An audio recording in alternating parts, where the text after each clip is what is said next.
Bismillahirrahmanirrahim.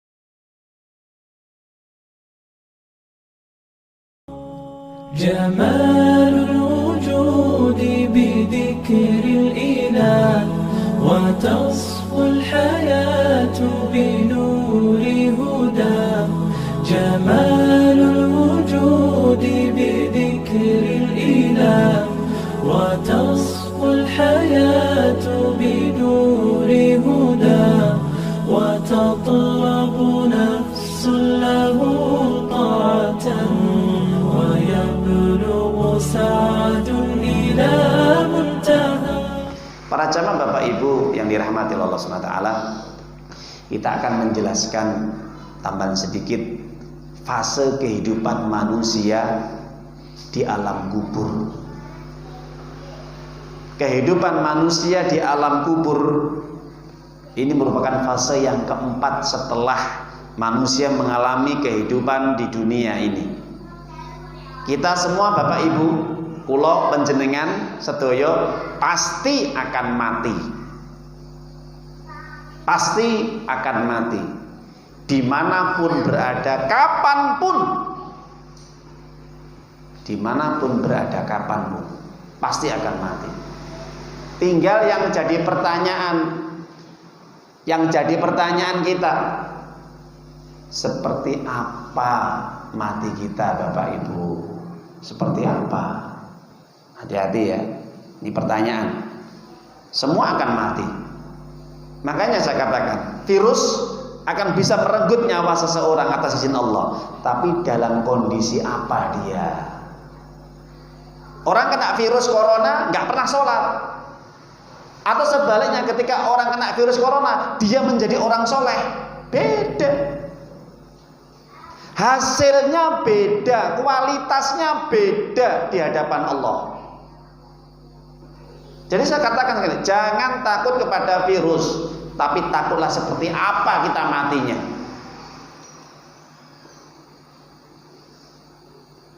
Seperti apa matinya kita.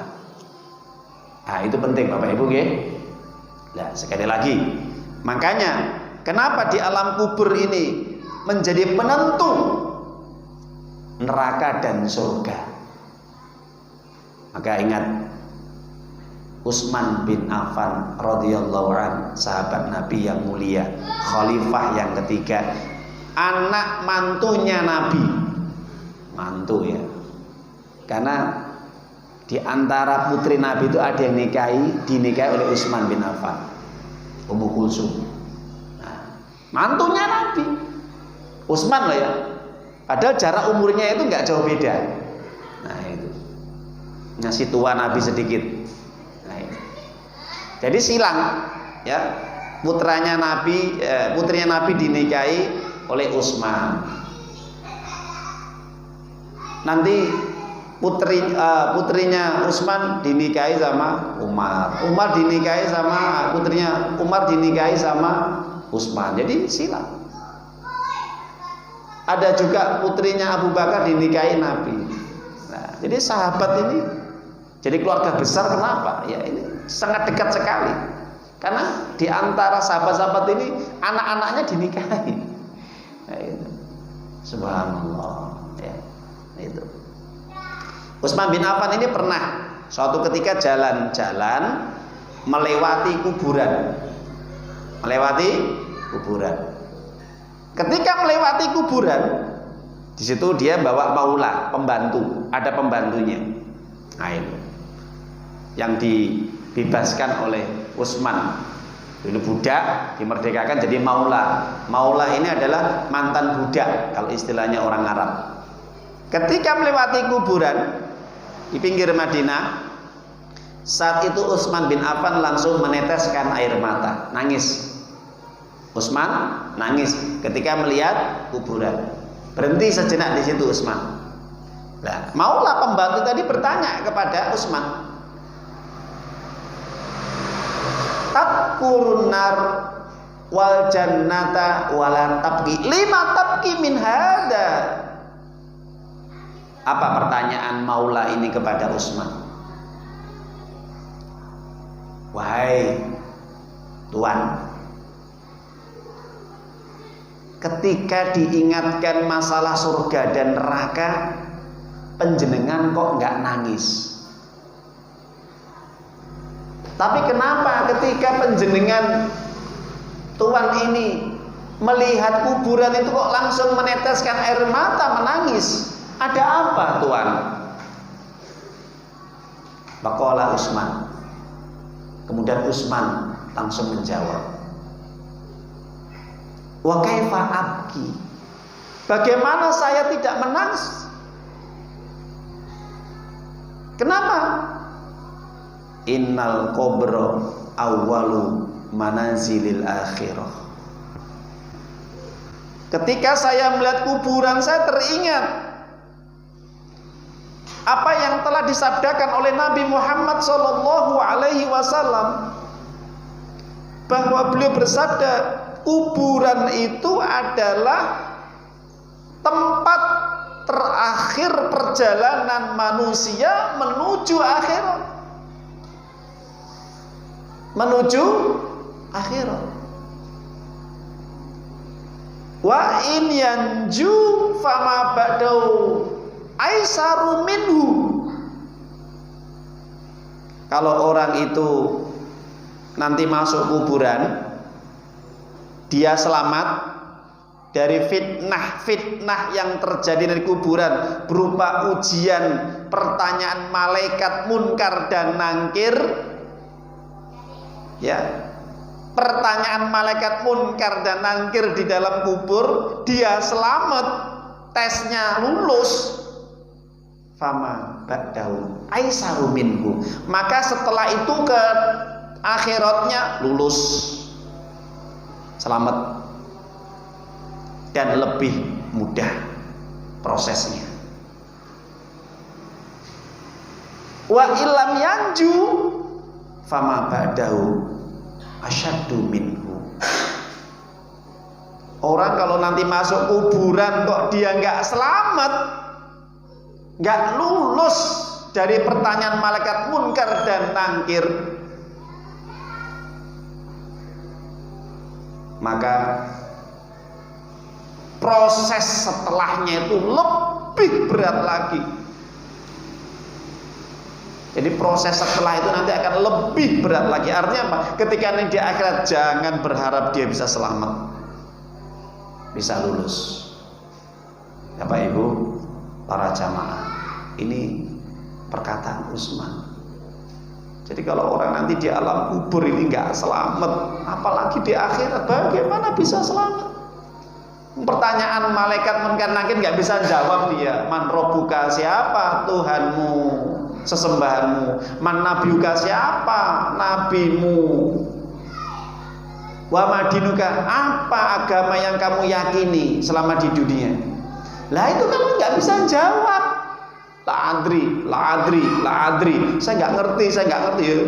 Bogem, pukul, siksa habis-habisan oleh malaikat sampai datangnya hari kiamat, terus disiksa.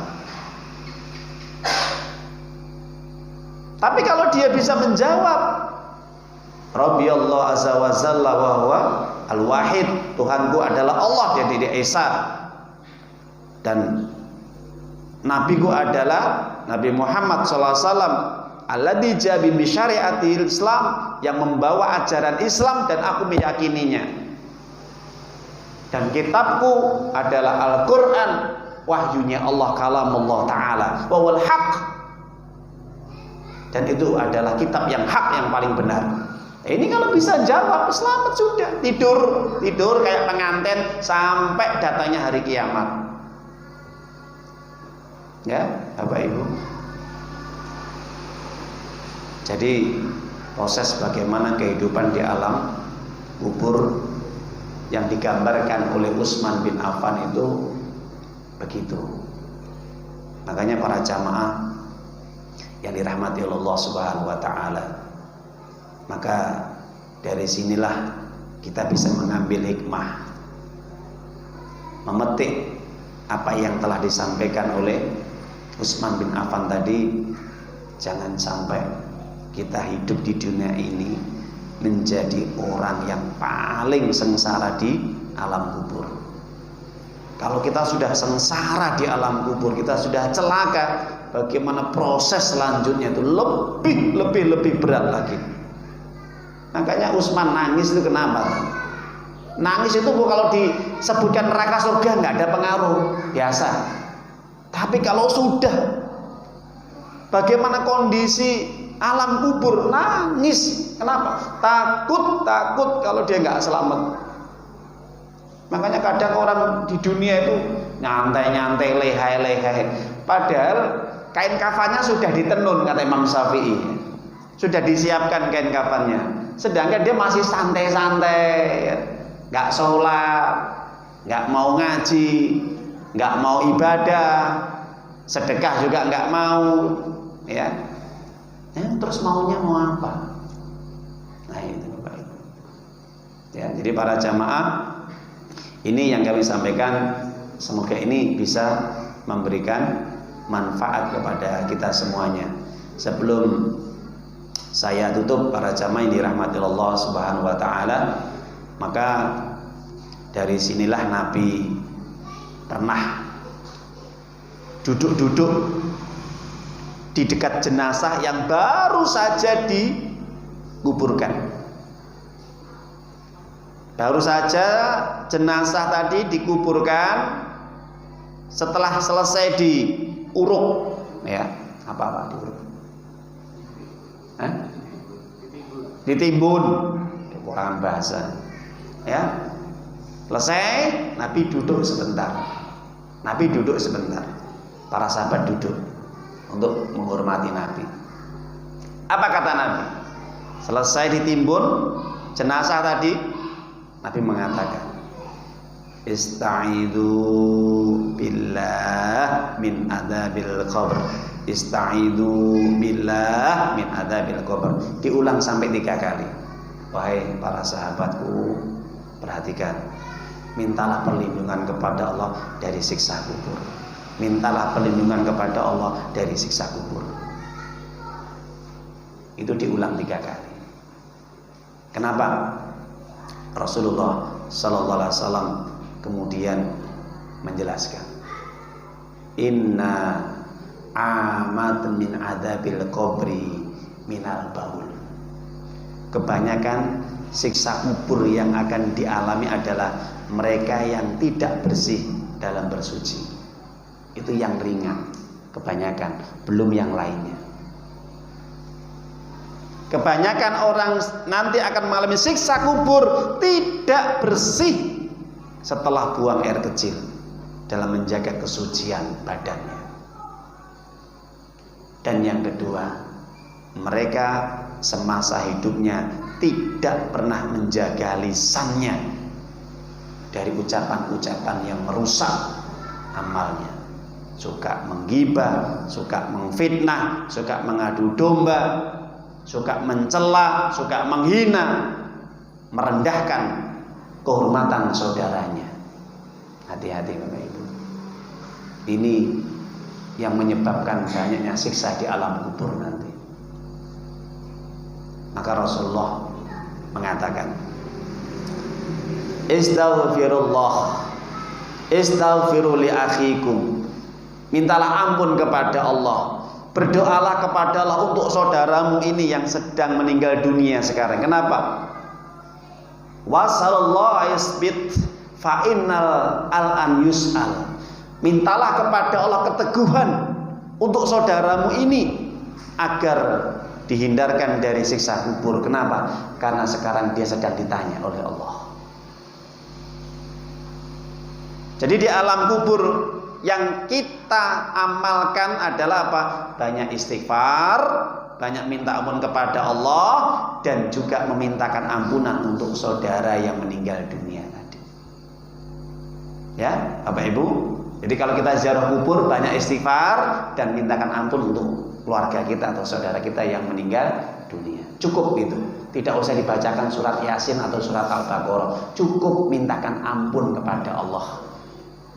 Jadi nggak usah baca Quran di kuburan. Baca Quran yang paling utama itu di masjid atau di rumah. Kalau di kuburan, kata Nabi, perbanyak istighfar dan juga mintakan ampunan untuk saudara kamu di alam kubur, karena dia sedang ditanya. Itu yang dibutuhkan, itu saja. Semoga bermanfaat apa yang kita kaji pada malam hari ini. Semoga bisa menambah iman kita dan juga ilmu tentang bagaimana kita memahami Al-Quran dan Sunnah Nabi. Semoga ini bisa menjadi penyejuk hati kita, meskipun kondisi seperti ini ya mungkin wabah tetap melanda terus, tapi saya sampaikan sekali lagi, banyak kita zikir, banyak kita ingat kepada Allah, dan takut hanya kepada Allah Subhanahu wa ta'ala. Tidak usah takut kepada corona, tapi takutlah kepada Allah yang membuat corona. Ya, itu saja kurang lebihnya. Kita tutup majelis ini dengan bacaan hamdalah. Alhamdulillahirabbil alamin. Subhanaka Allahumma wa bihamdika asyhadu an la ilaha illa anta astaghfiruka wa atubu ilaik. Assalamualaikum warahmatullahi wabarakatuh.